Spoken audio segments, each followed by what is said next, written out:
This episode of Breaking Bread is brought to you by our friends at American Bible Society. More information about American Bible Society later on in the podcast, and we have some more details and links in the description. Hi, and welcome to Breaking Bread. I'm Pastor Jordan, and Breaking Bread is a podcast of Fellowship Church of Woodstock, which is a brand new church plant in Woodstock, Illinois. And so, Fellowship, just to give you a little bit of background, Fellowship brings people into fellowship with God and other believers. And today, in this episode, we're going to discuss 5 reasons God exists.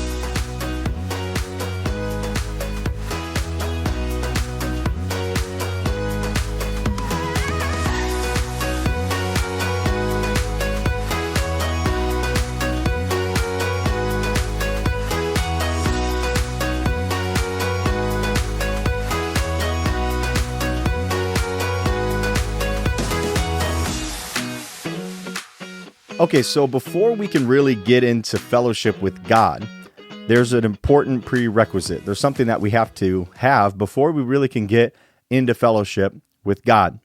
And the very first thing we need to have is, well, we have to know that God exists. How can we have a relationship with someone and not be sure if they even exist? And so today, we're hoping to give you some reasons that God exists so that together we can go further and deeper into fellowship with Him. The Bible says in Hebrews chapter 11, verse 6, "And without faith it is impossible to please Him. For the one who comes to God," listen to that, "the one who comes to God must believe that He exists." Wow. "And that He proves to be the one who rewards those who seeks Him." And so, before we could really seek God, before we could really approach God, we have to first believe that He exists. So, how do we know that God exists? How do we know for sure that God exists? Well, today we're going to cover 5 reasons God exists. And so, the first 3 reasons I want to give credit and honor where honor is due. The first 3 reasons are credited to Christian apologist Dr. William Lane Craig, and the last 2 are from my heart. This episode really only scratched the surface of these topics. I mean, these are really deep and really challenging things to talk about, and we're going to really just scratch the surface. There's so much more about these big ideas, and if you want to learn more about Dr. William Lane Craig, or if you want to read this full article that he wrote, "Does God Exist?" you could find that on reasonablefaith.org. And so I have a link in the description as well if you would like to see these arguments from Dr. William Lane Craig. And so let's dive right in. This is 5 reasons God exists. Reason number 1.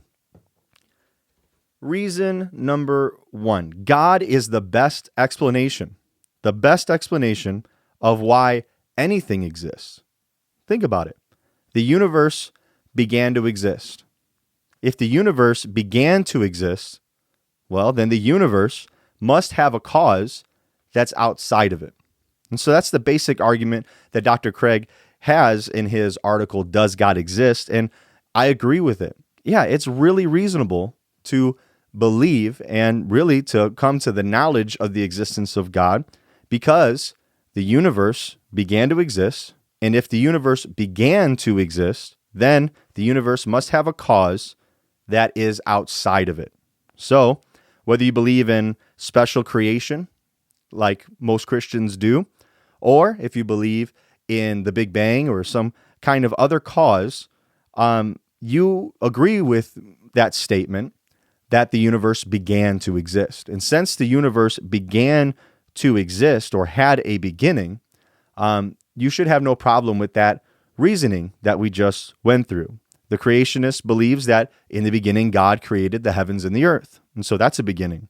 The believer in the Big Bang also believes, right, that everything started. All time, space, and matter all started and came into being at a specific point. And everything that really begins to exist has to have a cause outside of itself. And so when something comes into existence, something else must have brought it into existence. It must have a cause outside of itself. And so everything you can imagine, every single thing that you and I could imagine that has come into existence, all of those things have to come from some kind of cause that's outside. It can't be inside of it. It has to be outside of it. And so everything that you can imagine and I can imagine that exists, from watching or listening to this podcast on a device, that device has to have some kind of cause that's outside of the device. Even the clothes you wear, these are things that come into existence, and the cause of it coming into existence can't be within it.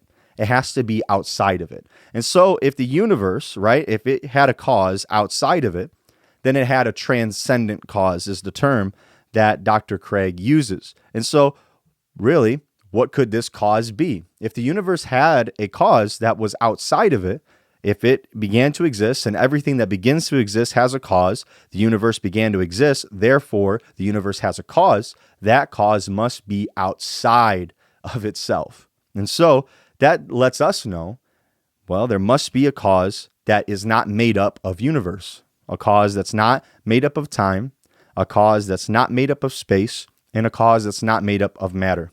And so in order to create something, this cause would also have to have intelligence, have to be able to make decisions. So this would be a personal being that has power, but also is not within time, within space, or made of matter. And also, that lets us know that this God does not, or this being does not have to be created, because if it's not made of time, it doesn't have to have a beginning. If it's not made of matter, it doesn't have to be put together or assembled. And if it's not inside of space, there's nowhere to put it. And so what I'm saying is that there must be some kind of cause that's personal, that's all-powerful, that's infinite, eternal, and also personal. And this sounds an awful lot like the God of the Bible. Reason number 2, God is the best explanation of the fine-tuning of the universe. The universe has a number of universal constants that have to be so precise that really imagining that this is just random chance or a mindless process, the odds of that happening by chance or by mindless processes is as close to impossible as we can get. The number of subatomic particles in the entire known universe is about 10 to the 80th power. That's a 1 with 80 zeros after it, 80 zeros after it. That's a number that's really incomprehensible. The atomic weak force, which operates in the nucleus of an atom, is so finely tuned that an alteration in even one part out of 10 to the 100th power would have rendered the universe completely life prohibiting. There would be no life at all in the universe if we just altered it one part out of 10 to the 100th power. So you think about if we just not, it's even more spectacular than even changing one subatomic particle in the entire universe, just changing it a hair. When you're thinking about that, it really baffles the mind, because you're saying that just changing the atomic weak force of an atom, just that one simple force of nature, if we change that just a hair, not, I mean, way smaller than a hair, but if we changed it just a hair, it would make the entire universe really unfit for life. Incredible. To permit life, this force must be so tuned to the one part out of 10 to the 100th power. That's an accuracy to the 100th decimal. That's amazing precision. This force has to be so fine-tuned. The atomic weak force has to be so fine-tuned in order for life to exist at all. And so when we're talking about the creation of the universe just by chance, you're talking about something that has to be so precise. In other words, if this force was ever so slightly changed so that it was still 99.9999999 all the way till you get to 99 nines, if it was that percentage the same, but just that one little change, there would be no life at all in any shape or form on any planet in any part of the universe. Incredible. So that's more accuracy than there are atoms in the universe. Let's think about that for a second. That's more accuracy than there are atoms, subatomic particles, even the parts of atoms in the universe. The cosmological constant, which describes the constant rate of acceleration of the universe, is fine-tuned to the factor of 1 part in 10 to the 120th power. That's 1 with 120 zeros after it. And if that was changed, even 0.000 with a total of 119 zeros of a percentage point, not even noticeable by the most advanced instruments. If that was altered to that degree, there would be no life. The initial entropy of the universe must be so fine-tuned that 1 part to the point of 1 part out of 10 to the power of 10 to the power of 123. That's a number so large, the accuracy. And I'm hoping that you're following along, maybe not with all the numbers, but understanding the precision that is required, that this accuracy is really astronomical. That would be so precise that it's really beyond what anyone could possibly perceive. And if the initial entropy changed even any way possibly perceivable at all, even in our imagination, there would be no life at all in any way, shape, or form. It's not that only one of these things have to be fine-tuned, because we could look at that and say, oh, that's just interesting, that's odd. But when you look at all of these things and you realize that all of these factors must all be this accurate and at the same time, that's when you start realizing the calculations of these odds are unimaginable. These are odds that are beyond our comprehension.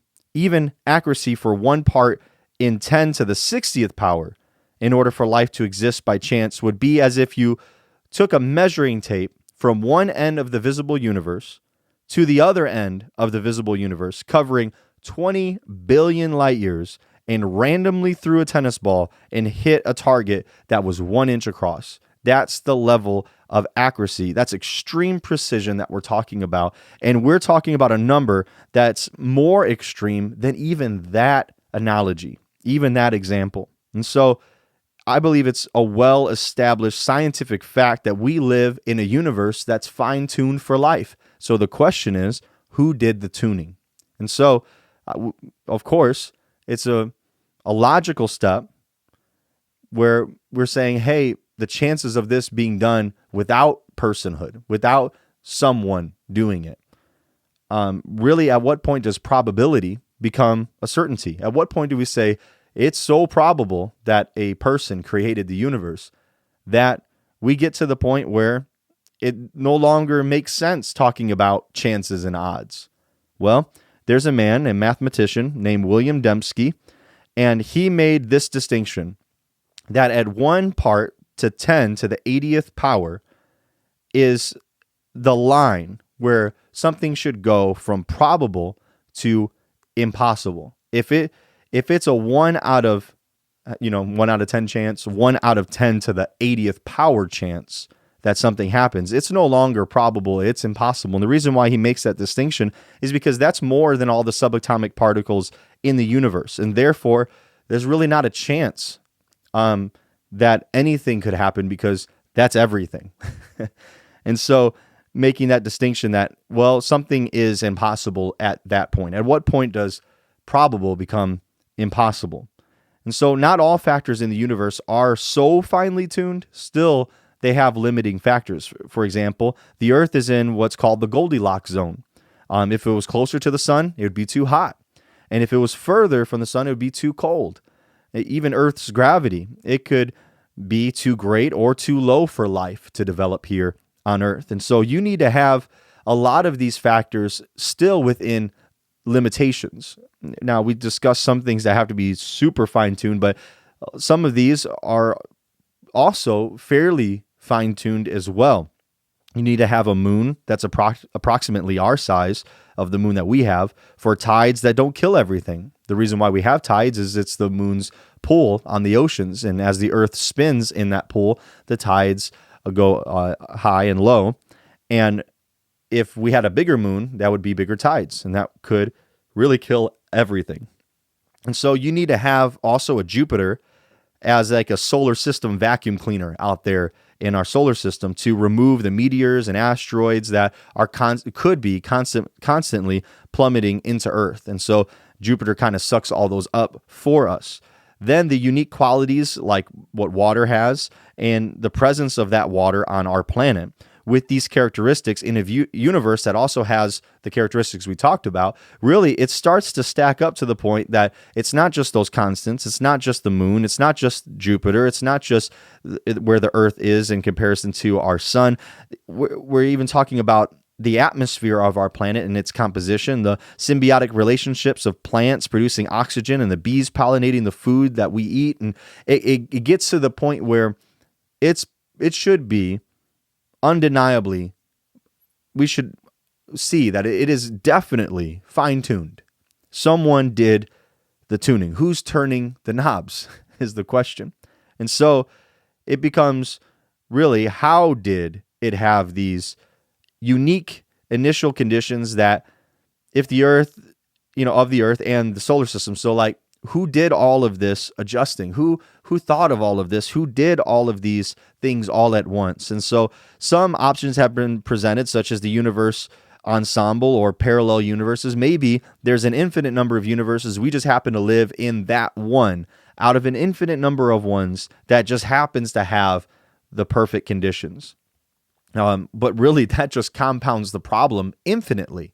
Now we went from trying to explain how this universe exists to trying to explain how an infinite number of universes exists. Maybe if there's an infinite number of universes and we just happen to be this one that has life, that might try to explain away the problem of this universe. But now we just complicated really the fact that there's now, in that argument, an infinite number of universes. And we have to explain how all of those came into existence. So really, hopefully, these reasons, and we've just discussed two so far, but hopefully these reasons that God exists are already bolstering your faith if you're a believer, or giving you something to think about. Since we're discussing the existence of God and the Creator, what if that Creator sent you a message? Would you read it? Think about it. What if that Creator sent you a message, a letter, sent you a DM? Would you read it? Well, I hope, right? But think about it this way. We have satellites, huge satellites that are pointed out to outer space, and we're hoping to pick up on a signal of intelligent life somewhere out there in space. But there is a message that has been brought to Earth. It's from beyond here, and I'll tell you what that message is. It's the Bible.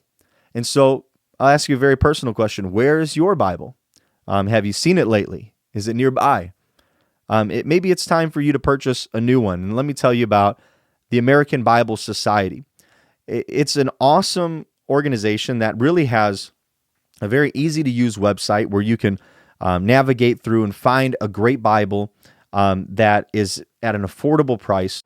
The link is in the description to their website. And then also we have another link of our recommendation for you. It's an NLT Bible, a New Living Translation, which is a very easy to understand translation. It's only, catch this, it is only $3.99. That's a steal. And so we can't really get much more affordable than that. And so again, the link is in the description. Your purchase will help fund this ministry and spread the gospel message, literally, by purchasing Bibles. And so let's get back to our reasons. Reason number 3, see, God is the best explanation for the moral values and duties that we all share. And so God is, we're thinking about this all together. We're walking through these thoughts. God is the best explanation for the moral values and duties that we all share. C.S. Lewis has a great take on in his work called Mere Christianity. And he argues that we all appeal to a universal law of morality, even in the most everyday situations. One situation could be like sitting in someone's seat. So let's imagine the situation. You come up, maybe you're in high school and you're in the cafeteria, and you got up to go get something. You come back and someone's in your seat. Usually what you do is you say, "Hey, you stole my seat." And that person I've never seen it, never argues, "Oh, it's okay to steal."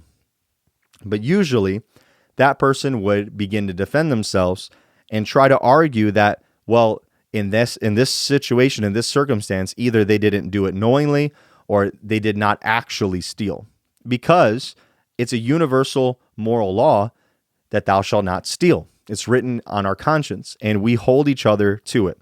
This universal moral law that we all hold everyone to, such as walking up to someone who has taken your seat, you appeal to a moral law. You say, "Hey, you stole my seat. That's wrong." What we're saying there is that there's some kind of universal moral law that we all should follow.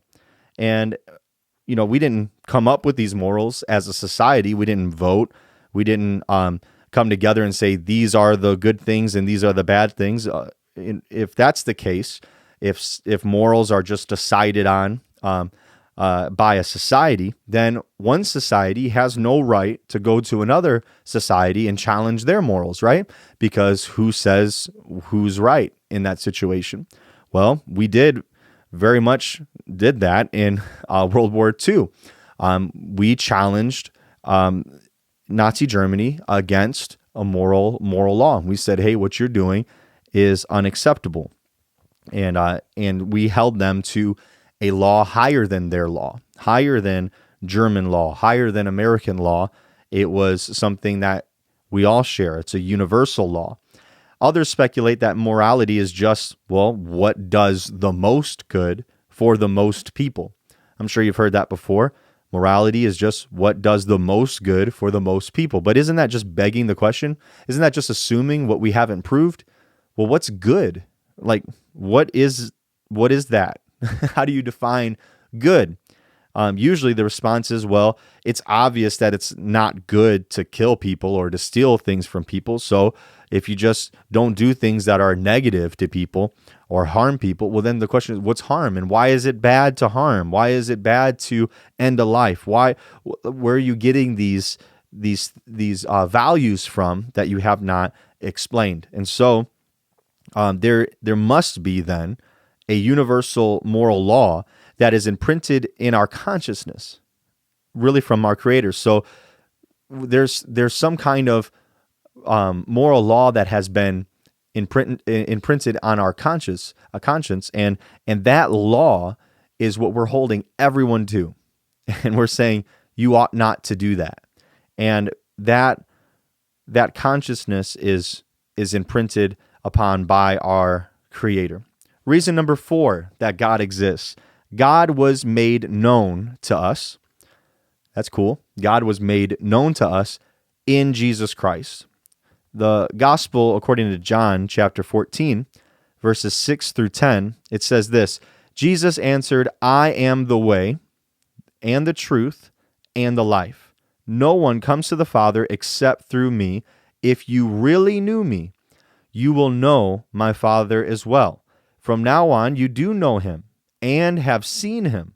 Philip said, "Lord, show us the Father, and that will be enough for us." Jesus answered, "Don't you know me, Philip? Even after I've been among you for such a long time, anyone who has seen me has seen the Father. How can you say, 'Show us the Father'? Don't you believe that I am in the Father and the Father is in me? The words that I say to you, I do not speak on my own authority. Rather, it is the Father living in me who is doing his work." See, Jesus is God in flesh. The Father of Jesus is God. That's why he would always refer to God as his Father. The Father of the man, because Jesus is fully man or truly man and truly God. The Father of the manhood of him, his humanity, is God. But yet, God also lived in that flesh. By being like this, God makes us know himself through Jesus. The best way I could try to explain this is, well, we don't have the raw power from the electrical plant, the big power plant. We don't have that raw power going straight to our microwave. In fact, that raw power is coming from the power plant. It gets reduced down at a substation. Sorry, I lost it for a second. It gets reduced down at a substation, and then before it gets to your house, it still gets reduced down at a transformer. Then it comes to your house, and it's in a form that you can use that is beneficial to you. If you received pure power from the power plant, it would blow up your microwave. Your microwave is not designed to handle that amount of power. In the same way, no man has seen God and lived. In other words, the glory of God is so powerful, and being in his presence is too immense for us. And so the only way we could really get to know God is if God came in a form that we can interact with, that we could have a relationship with. And if we're trying to enter into relationship with God, if that's the whole point of Fellowship Church, if that's the whole point of this podcast at Breaking Bread, is to bring you into fellowship with God, that's through Jesus Christ. That's the only way. Any other way is impossible. And so Jesus is the manifestation, God making himself known to the world through Jesus Christ. Again, C.S. Lewis, in his work, Mere Christianity, he challenges us to take really a position on Jesus. We can't just be passive about this. We need to take a position on Jesus, because when you say things like, I am the way, the truth, and the life, when you say things like, the Father lives in me, when you see me, you've seen the Father, when you say these things, these are not statements that we should just take lightly.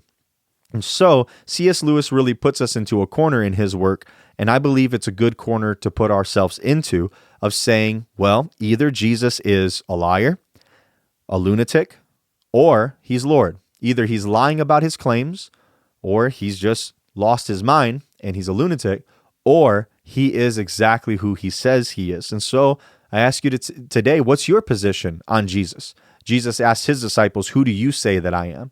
And I'm asking you today, who is Jesus? And I hope that you come to find that God has made himself known to you through Jesus Christ. In fact, reason number 5, I believe, is a very powerful reason for why God exists, or reason that God exists, is because God is evidenced by our testimony. God exists because we can have a personal relationship with God.